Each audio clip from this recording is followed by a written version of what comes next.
السلام علیکم ورحمۃ اللہ وبرکاتہ. وعلیکم السلام ورحمۃ اللہ وبرکاتہ.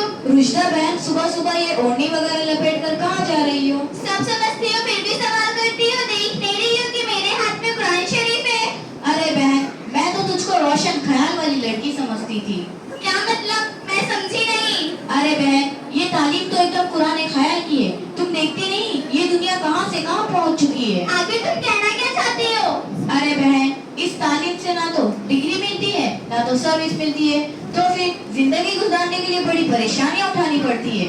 ارے بہن توبہ کرو, توبہ توبہ. اللہ کی ذات کو بھول کر ایسی باتیں کر رہی ہو. اف نہیں, اب تو برا ہی مان گئی. میرے کہنے کا مقصد یہ تھا کہ اس تعلیم سے نہ تو ڈگری ملتی ہے نہ تو سروس ملتی ہے, تو پھر زندگی گزارنے کے لیے روزی روٹی کا مسئلہ کیسے حل ہوگا؟ ارے بہن تم تو اتنی پڑھی لکھی ہو کر بھی جہالت والی باتیں کر رہی ہو. آؤ میں تمہیں سمجھاتی ہوں. روزی روٹی کا مسئلہ ڈگری اور سروس سے ہوتا تو سارے جائیں بھوکے ہی مر جاتے, اور اگر عقل اور ہوشیاری پر ہوتا تو سارے پاگل بھوکے ہی مر جاتے. لیکن ایسا نہیں ہے. ہر ایک کی رزق کی ذمہ داری اللہ پر ہے. اللہ تعالیٰ جس کو چاہے بے حساب دولت دے, بے حساب رزق دے. آپ غور سے سنیں, جتنا غور سے سنیں گے تو یہ بات سمجھ میں آئے گی. اللہ تعالیٰ جس کو چاہے بے حساب دولت دے, بے حساب رزق دے. اللہ تعالیٰ ایک جگہ صاف صاف فرماتے ہیں. کیا ہے ذرا ہمیں بھی بتاؤ. ارے بہن تم کو یہ بھی نہیں پتا؟ اللہ تعالیٰ فرماتا ہے کہ ہر ایک کی اس کی ذمہ داری مجھ پر رکھو, وہ کسی بھی ذات کا ہو. تو ہمیں ڈگری اور سروس پر بھروسہ کرنا نادانی اور جہالت نہیں تو کیا ہے. لہٰذا ہمیں سب سے پہلے اس علم کو حاصل کرنا بہت ضروری ہے. کیا علم دین حاصل کرنا سب کے لیے ضروری ہے؟ ہاں, علم دین حاصل کرنا ہر ایک کے لیے ضروری ہے. آپ صلی اللہ علیہ وسلم نے ارشاد فرمایا علم دین حاصل کرنا ہر مسلمان مرد اور عورت پر فرض ہے.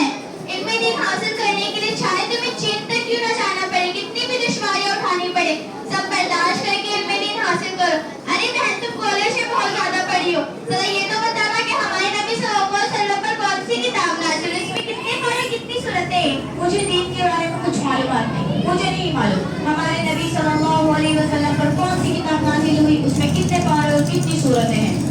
استغفر اللہ, افسوس, صد افسوس تجھ پر اور تیرے ماں باپ پر کہ تجھ کو یہ بھی نہیں پتا کہ ہمارے نبی صلی اللہ علیہ وسلم پر کیا نازل ہوئی. تو سن, ہمارے نبی صلی اللہ علیہ وسلم پر قرآن شریف نازل ہوئی, اس میں 30 پارے 114 صورتیں ہیں. ارے بہن اور زیادہ شرمندہ مت کرو, اصل میں یہ کوتاہی میرے ماں باپ کی ہے, جنہوں نے مجھے اسکول میں پڑھایا لکھایا, خوب روپیہ لگایا, لیکن دینی تعلیم سے دور رکھا. اچھا ہوا آج آپ سے ملاقات ہو گئی تو معلوم ہوا کہ ہم مسلمان ہیں اور ہم پر کیا کیا چیزیں فرض ہیں. میں آپ کا احسان کبھی نہیں بھولوں گی. عائشہ بہن اس میں احسان والی کیا بات ہے؟ آپ صلی اللہ علیہ وسلم نے ارشاد فرمایا بلغوا انی ولو آیہ, دین کی ہر ایک بات ایک دوسرے تک پہنچاؤ, خواہ وہ ایک ہی بات کیوں نہ ہو. علم دین حاصل کرنے سے اور اس پر عمل کرنے سے کیا ہوتا ہے؟ علم دین حاصل کرنے سے اور اس پر عمل کرنے سے اللہ تعالیٰ خوش ہو جاتا ہے. جس بندی یا بندے سے اللہ تعالیٰ خوش ہو جاتا ہے وہ اسے جنت میں داخل کر دیتا ہے. ارے بہن جنت, یہ جنت کیا ہے؟ عائشہ بہن جنت ایک بہت ہی اچھی جگہ ہے جہاں ہر طرح بڑے بڑے درخت, ہر طرح کے پھل, دودھ اور شہد کی نہریں ہوگی جسے جنتی لوگ کھائیں گے پیئیں گے. ان کے علاوہ بہت کچھ. یہ تو بہت بڑی خوشخبری ہے. عائشہ بہن اس سے بڑی خوشخبری کیا ہو سکتی ہے ہمارے لیے کہ اللہ تعالیٰ ہم سے خوش ہو جائے اور ہمیں جنت داخل کر دے. اگر کسی نے علم دین حاصل نہ کیا اور اس پر عمل نہ کیا تو اس کو کیا ملے گا؟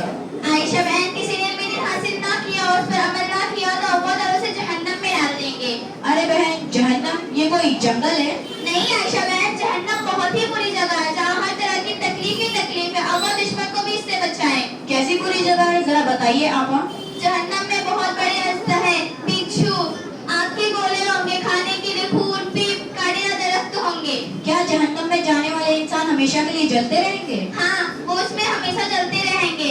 اللہ مجھے معاف کرے کہ پناہ بہن میں آج ہی سے پختہ ارادہ کرتی ہوں اور پہلی فرصت میں علم دین حاصل کرتی ہوں اور اپنے چھوٹے چھوٹے بھائی بہنوں کو بھی تعلیم سکھاؤں گی تاکہ وہ جہنم کے خطرناک عذاب سے بچ سکے. اللہ ہماری اور پوری امت کی حفاظت فرمائے. آمین. اچھا ہوا آج آپ سے ملاقات ہو گئی, ورنہ میں تو گئی تھی. اچھا بہن کیا میرے لیے کوئی تعلیم کا انتظام ہو سکتا ہے؟ آپ اسکول کے ساتھ علم دین کیسے حاصل کرتی ہیں؟ ہاں کیوں نہیں ہو سکتا, پہلے آپ ارادہ تو کیجیے. میں اپنے محلے کرانتی نگر میں اسکول کے ساتھ ایک 100 مکتب بھی پڑھتی ہوں. آپ چاہے تو ہمارا مکتب